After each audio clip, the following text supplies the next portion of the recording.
Assalamualaikum warahmatullahi wabarakatuh. Perkenalkan, nama saya Heksa Pramudia Cahaya Perdana, nomor urut 11 dari kelas 8A. Jadi, di video kali ini saya akan menjelaskan tentang pengaruh interaksi sosial terhadap kehidupan sosial dan kebangsaan. Pertama, pengertian mobilitas sosial. Mobilitas sosial terdiri dari dua kata yang berbeda, yaitu mobilis dan sosial. Mobilis yang berarti mudah dipindahkan dari satu tempat ke tempat yang lain.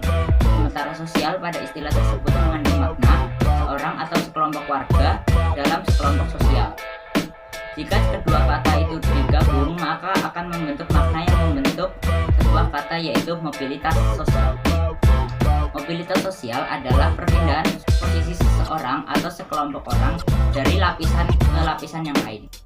Sebagai contoh, pensiunan pegawai rendahan salah satu departemen beralih pekerjaan menjadi seorang pengusaha yang sukses. 2. Bentuk-bentuk mobilitas sosial. Berdasarkan bentuknya, mobilitas sosial dibedakan atas mobilitas sosial vertikal dan mobilitas sosial horizontal. Mobilitas sosial vertikal adalah perpindahan seseorang atau sekelompok dari suatu kedudukan sosial ke kedudukan sosial lain yang tidak sederajat. Mobilitas sosial vertikal dibedakan menjadi dua, yaitu mobilitas vertikal ke atas dan mobilitas vertikal ke bawah. Mobilitas vertikal ke atas terjadi karena adanya peningkatan status atau kedudukan seseorang. Sementara mobilitas sosial vertikal ke bawah adalah mobilitas yang terjadi karena adanya penurunan status dalam lapisan sosial yang sama. Mobilitas sosial horizontal adalah perpindahan status sosial seseorang atau sekelompok orang dalam lapisan sosial yang sama. 3. Faktor-faktor pendorong dan penghambat mobilitas sosial.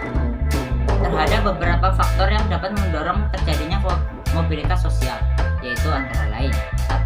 Faktor struktural, 2. Faktor individual, 3. Faktor sosial, 4. Faktor ekonomi, 5. Faktor politik, 6. Faktor kemudahan dan dalam akses pendidikan. Selain faktor pendorong, terdapat juga faktor penghambat mobilitas sosial, yaitu antara lain: 1. Kemiskinan, 2. Diskriminasi. Diskriminasi berarti pembedaan perlakuan karena alasan perbedaan bangsa, suku, ras, agama, atau golongan. Saluran-saluran mobilitas sosial. 1. Pendidikan. Pendidikan merupakan saluran bagi mobilitas vertikal yang sering digunakan. 2. Organisasi politik. Banyak orang yang meneliti perjuangan karir di organisasi politik dari tingkatan rendah sampai tingkatan tinggi. 3. Organisasi ekonomi. Organisasi yang bergerak itu antara lain dalam bidang perusahaan atau jasa. Organisasi ekonomi itu antara lain koperasi dan badan usaha.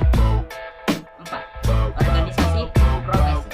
Contoh organisasi profesi adalah Persatuan Guru Republik Indonesia atau yang biasa disingkat PGRI, Ikatan Dokter Indonesia atau IDI, Himpunan Pengusaha Muda Indonesia HIPMP, dan lainnya. 5. Dampak mobilitas sosial. Dampak positif terjadinya mobilitas sosial antara lain: mendorong seseorang untuk lebih maju. 2. Mempercepat tingkat perubahan sosial. 3. Meningkatkan interaksi sosial. Selain dampak positif, terdapat juga dampak negatif bagi kehidupan masyarakat.